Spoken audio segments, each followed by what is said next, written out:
बिस्मिल्लाहिर्रहमानिर्रहीम, अस्सलाम वालेकुम। उम्मीद है आप लोग खैरियत से होंगे। हम लेक्चर सीरीज़ का लेक्चर 10 रिकॉर्ड करने जा रहे हैं। मैथमेटिक्स 9 और यूनिट 2 है। इस चैप्टर का नाम है रियल एंड कम्प्लेक्स नंबर। इस चैप्टर में टोटल 6 एक्सरसाइजेज हैं। फर्स्ट 4 जो हैं वो रिलेटेड हैं रियल नंबर से, और जो नेक्स्ट 2 हैं, जो लास्ट 2 एक्सरसाइज हैं, वो रिलेटेड हैं कम्प्लेक्स नंबर से। अब हमने बात करनी है कि रियल नंबर्स होते क्या हैं। आपकी बुक में पेज 34 पर कुछ इंपॉर्टेंट डेफिनेशंस हैं जो with respect to board papers काफ़ी इंपॉर्टेंट हैं। यहाँ से एक शॉर्ट क्वेश्चन अक्सर आ जाया करता है, तो इट मीन आपने उसको मार्क कर लेना। अब जो पहली डेफिनेशन है that is natural number. Natural number को हम डिनोट करते हैं कैपिटल एन से, और याद रखें ये स्टार्ट होते हैं 1 से, 1 2 3 and so on. These are the natural numbers. उसके बाद हम बात करेंगे होल नंबर्स के। होल नंबर्स को हम डिनोट करते हैं W से, और इसमें और नेचुरल नंबर में फ़र्क सिर्फ 0 का है, 1 2 3 and so on. It mean natural number is a subset of whole numbers. अगर इसके सारे के सारे एलिमेंट्स इसके अंदर हों तो उसको हम सबसेट कहते हैं। 10th में एक पूरा चैप्टर है सेट का, उसमें हम शायद डिटेल से पढ़ें, बल्कि यकीनन पढ़ेंगे इंशाल्लाह। इसके बाद हम बात करेंगे इंटीजर्स के। इंटीजर्स को हम डिनोट करते हैं Z से, and Z is equal to 0 ±1 ±2 ±3 and so on. इसमें पॉजिटिव नंबर भी शामिल है और नेगेटिव भी। ये इसका सबसेट है, ये इसका सबसेट है। इट मीन नेक्स्ट जितने आते जाएंगे नेचुरल नंबर उन सब का सबसेट होगा। ओके, फिर हम बात करेंगे रैशनल नंबर की। रैशनल नंबर को हम डिनोट करते हैं कैपिटल Q से। बच्चे यहाँ पर कंफ्यूज होके रैशनल नंबर को R से डिनोट कर देते हैं, कैपिटल R से। याद रखें R रियल नंबर के लिए, रैशनल के लिए है कैपिटल Q, और इर्रेशनल नंबर के लिए है Q प्राइम, Q डैश भी कहते हैं इसको। अब ऐसे तमाम numbers which can be written in the form of P/Q rational, और which can not be written in the form of P/Q irrational, यानी वो जो P/Q फॉर्म या फ्रैक्शन फॉर्म में लिखे जा सकें वो रैशनल, और जो फ्रैक्शन फॉर्म या P/Q फॉर्म में ना लिखे जा सकें वो इर्रेशनल। अब रैशनल नंबर की डेफिनेशन में आपने ये लिखना है Q is equal to P/Q such that. ये मैंने ऐसे एक लाइन लगाई, इसको हम पढ़ते हैं मैथ में such that. P/Q such that PQ belongs to integers and Q is not equal to 0।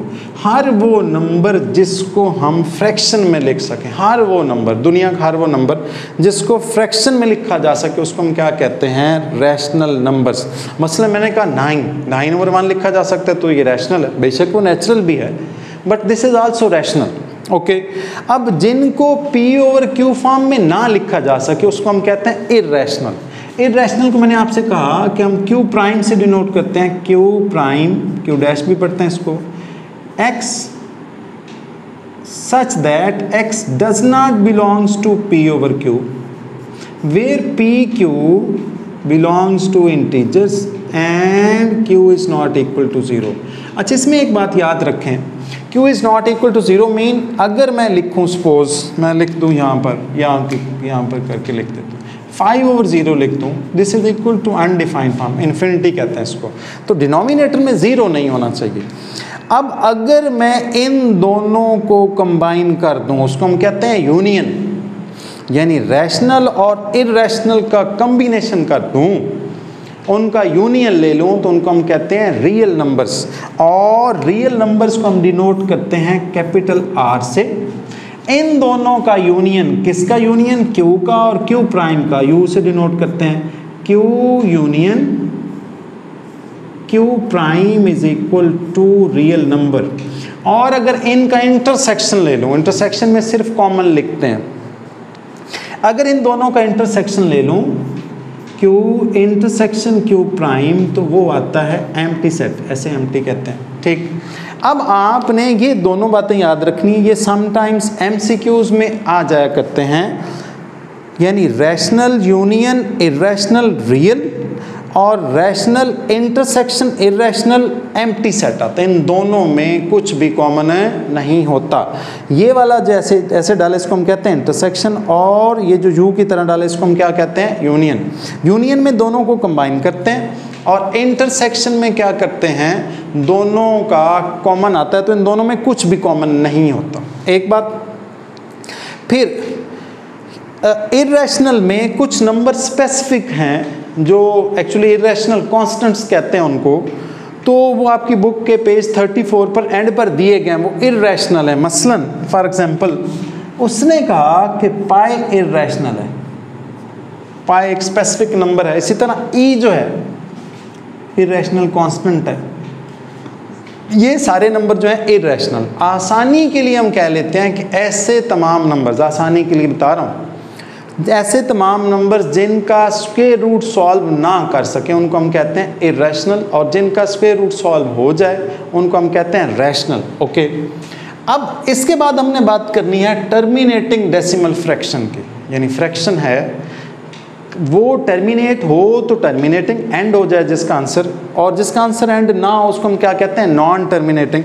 For example मैंने लिखा 4 डिवाइडेड बाय 5, आंसर इज 0.8, तो इसका आगे कोई फर्दर नहीं है। मैं लिखूं 3 डिवाइडेड बाय 4, आंसर इज 0.75। मैं लिखूं 1 divided by 3, answer is 0.6666 and so on. तो ये टर्मिनेटिंग नहीं है, इसका आंसर आगे फर्दर कंटिन्यू रहता है, तो ये टर्मिनेटिंग नहीं है। जिसका आंसर जिसके फ्रैक्शन पार्ट में, फ्रैक्शनल पार्ट में इन्फिनिट नंबर ना हो, फिनिट हो, फिक्स्ड हो, उनको हम कहते हैं टर्मिनेटिंग, एंड हो जाने वाले। इसका आगे कोई नहीं। अगर आप 3 डिवाइडेड बाय 4 कैलकुलेटर पकड़ेंगे तो 0.75 आएगा, ऐसे करेंगे तो 0.666 एंड सो ऑन। ठीक, तो ये आपकी टर्मिनेटिंग, ये दोनों थे, ये क्या है, नॉन टर्मिनेटिंग। उसके बाद ऐसे नॉन टर्मिनेटिंग जो रिपीट हो रहे हो खास सीक्वेंस से, उसको हम कहते हैं रैकरिंग। कुछ लोग रिकरिंग पढ़ते हैं, वो भी ठीक है। रैकरिंग निकला है रीअकरिंग से, बार बार बार बार एक ही नंबर आए, उसको हम कहते हैं रैकरिंग डेसिमल फ्रैक्शंस। क्या कहते हैं, रैकरिंग या रिकरिंग डेसिमल फ्रैक्शन, जो मर्जी पढ़ लें। मैं सपोज लिखूं 1 डिवाइडेड बाय 9, तो मेरा ख्याल है ये 0.11, कैलकुलेटर पर आप देख लीजिएगा ऐसे आता है। तो ये आपके क्या हैं, ये एक ख़ास तरतीब से रिपीट हो रहे हो। ऐसा भी हो सकता है कि 0.123, 123, 123, 123, 123 एंड सो ऑन, तो उनको हम कहते हैं रिकरिंग डेसिमल फ्रैक्शंस। ओके, अब बात है, ये पेज नंबर 36 की 2 इंपॉर्टेंट डेफिनेशन है, वो पेज 34 की 2 इंपॉर्टेंट 2 नहीं 4 5 6 हैं, तो इन डेफिनेशन हैं, तो ये आपने कर लेनी है, एक बात। और दूसरी, इसके एंड पर कुछ ऑब्जेक्टिव के लिए जैसे पाए है, ई है, ये इरेशनल हैं, इनका आपने अच्छी तरह से ख्याल रखना है। ओके, अब हम आते हैं एक्सरसाइज 2.1 के। इस लेक्चर में हम इसके क्वेश्चन 1, 2 और 3 डिस्कस करेंगे। ध्यान से देखें। Identify which of the followings are rational और इरेशनल नंबर्स। आपने बताना है, ये मैंने 6 ही हैं इस पार्ट में, क्वेश्चन 1 में 6 पार्ट सारे लिख दिए मैंने।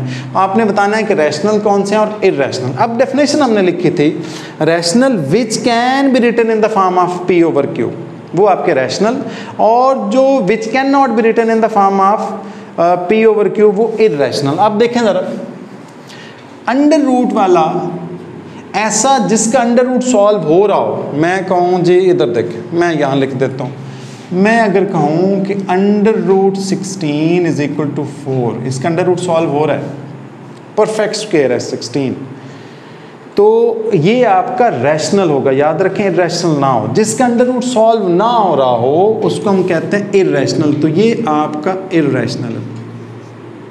कौन सा है, इरेशनल। ये आपका रैशनल, ये भी आपका rational P over Q form में, पी ओवर क्यू फॉर्म में।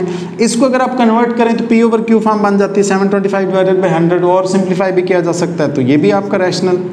नो, रैशनल को मैं आर से लिख रहा हूँ, ये मिस्टेक कर रहा हूँ। रैशनल को आप डिनोट करते हैं किस से भला, देखिए मैं रब कर दिया। रैशनल को आप डिनोट करते हैं कैपिटल क्यू से, कैपिटल क्यू से। रब कर दूँ, ये आपका रैशनल, ये इर्रेशनल है, इर्रेशनल है और इसको आप डिनोट करते हैं क्यू प्राइम से, ठीक। ये भी आपका इर्रेशनल है और इसको भी आप डिनोट करते हैं क्यू प्राइम से। तो ये आप बुक पर लिख लीजिएगा। एक शायद मैं मिस कर दूँ, माइट भी कहीं पाई भी है, शायद नहीं आगे एमसीक्यूज में, तो याद रखें पाई भी इर्रेशनल है, ठीक होगा। ये एमसीक्यूज के तौर पर आ सकते हैं, शुरू के थे तो मैंने कहा आपको करा दूँ। उसके बाद एक और है convert the following into decimal fractions. अब बच्चे इसमें करते क्या हैं कि कैलकुलेटर ले लेते हैं, उसको डिवाइड कर लेते हैं, अल्लाह खैर सला आंसर लिख देते हैं, तो आपको 2 नंबर मिलने वाले नहीं है। मैंने 2 पार्ट्स एग्जांपल के तौर पर कर दिए हैं। डिवीजन आप लोगों ने आई होप कि सीखी है, बल्कि यकीनन सीखी होगी। 17/25 को वो कह रहा है कन्वर्ट डेसिमल फ्रैक्शन में। आपने करना डिवाइड ही है, बेशक कैलकुलेटर यूज़ कर लें कोई फ़र्क नहीं पड़ता, लेकिन डिवीजन आपने शो करनी है। 17/25, 17 हमने अंदर रखा, ये बाहर रखा, ये डिविडेंड, ये आपका डिवाइज़र। तो 25 17 पर डिवाइड नहीं होता, तो जैसे डिवीजन आपने सीखी हुई है कि पॉइंट लगाया, 0 पॉइंट लगाया, 20 यहाँ 0 लगा दिया, 170 बन गया। 25 को 6 से मल्टीप्लाई करेंगे 150, 170 माइनस 150 20, एक 0 मैंने और लगा लिया। पॉइंट के बाद तो फिर आप जितने मर्जी 0 लगा लें, कोई फ़र्क नहीं पड़ता। तो 8 को 25 से मल्टीप्लाई करेंगे 0, ये आपकी टर्मिनेटिंग है, याद रखें, रुक गई है, इसके बाद इसका फर्दर सोल्यूशन नहीं हुआ, तो ये टर्मिनेटिंग है। 17/25 इज इक्वल टू 0.68, ये आपका आंसर। डायरेक्ट यहाँ से कैलकुलेटर पर लिख कर ये नहीं करना, डिवीजन शो करनी है, तब आपको 2 नंबर मिलेंगे अगर बोर्ड में आया तो। इसको मैंने इस पर डिवाइड किया, ये 205 डिवाइडेड बाई 18 है, तो 18 पहले 20 ले लिया, तो 18 1000, यहाँ से 2 बच गया, 25 तो 18 1000 अगेन। अब जब 7 बचा तो 7 18 पर डिवाइड नहीं होता, तो मैंने पॉइंट लगा के 0 लगा लिया, ऊपर भी पॉइंट लगा लिया डिवीजन की। एंड पर ना कुछ रिपीट होना शुरू हो गया, देखें ज़रा, यहाँ 16 था, फिर यहाँ 16 हुआ, फिर आगे 16 हुआ। अगर ऐसे रिपीटिशन शुरू हो जाए तो वो आपकी क्या होती है, नॉन टर्मिनेटिंग डेसिमल फ्रैक्शन। तो उसका आंसर अगर आप उसमें राउंड करके लिख सकते हैं, तो मेरे पास आया था 11.3888 आ रहा था, तो आखिरी वाला 8 हटा दिया, तो आपने क्या कर दिया, उसको 9 कर दिया, तो ये आपका आंसर, ठीक। उसके बाद है, ये मैं रख दूँ, उसके बाद है क्वेश्चन 3 में ट्रू और फॉल्स बताने हैं। बुक में आपने सिर्फ ट्रू फॉल्स लिखना है, अगर वो करेक्ट होते हो, वो जो सेंटेंस हैं, तो वो किस तरह से करेक्ट होते हैं वो भी मैंने लिख दिया। बुक यहाँ के पढ़ी थी, ये पढ़ी है बुक। तो बुक में मैं आपके वो पढ़ देता हूँ और साथ बता भी देता हूँ। बुक में है which of the following statements are true and which are false. Okay, पहली है 2/3 is an irrational number. 2/3 irrational नहीं है, 2/3 रैशनल है, फॉल्स है। 2/3 उसने इर्रेशनल लिखा है, फॉल्स है। अगर वो करेक्ट होती तो फिर रैशनल था, अगर रैशनल लिखता तो फिर करेक्ट था, तो आप उसको करेक्ट करके भी लिख लीजिएगा। Next is true, that is pi is an irrational. तो बिल्कुल सही बात है, पाई जो है वो इर्रेशनल है, तो ट्रू है। The third one is 1/3 is a terminating fraction, sorry 1/9, 1/9 is a terminating fraction नहीं, 1/9 नॉन टर्मिनेटिंग है। 1/9 को अगर आप डिवाइड करें तो 0.1111 कुछ आता रहता है, तो वो रुकता नहीं है, आंसर जहाँ तक मर्जी ले जाए। तो बुक में लिखा हुआ टर्मिनेटिंग, हालांकि होना क्या चाहिए था, non terminating. And the fourth one is 3/4 is a terminating fraction, बिल्कुल सही है। 3/4 मैंने यहाँ पे किया भी था, ये 3/4 आता है 0.75, तो इसके बाद तो रुक जाता है, वो टर्मिनेट हो जाता है, तो that is terminating fraction, true. Last one is false, that is 4/5 is a recurring fraction. नहीं जी, 4/5 जो है, 4/5 0.8 आता है, उसके बाद वो रुक जाता है, वो तो टर्मिनेटिंग हो गया। रिकरिंग के लिए नॉन टर्मिनेटिंग होना ज़रूरी है, और ऐसा याद रखें जो नॉन रिकरिंग और नॉन टर्मिनेटिंग हो उनको हम इर्रेशनल भी कहते हैं। ये आपके एंड पर, जब चैप्टर एंड होगा तो वहाँ एक MCQs भी है, उसके लिए आपने याद रखना है। आज का लेक्चर हुआ एंड, हम 2.1 के नेक्स्ट लेक्चर में जो स्टार्ट करेंगे वो आपका क्वेश्चन नंबर 4 ऑनवर्ड होगा।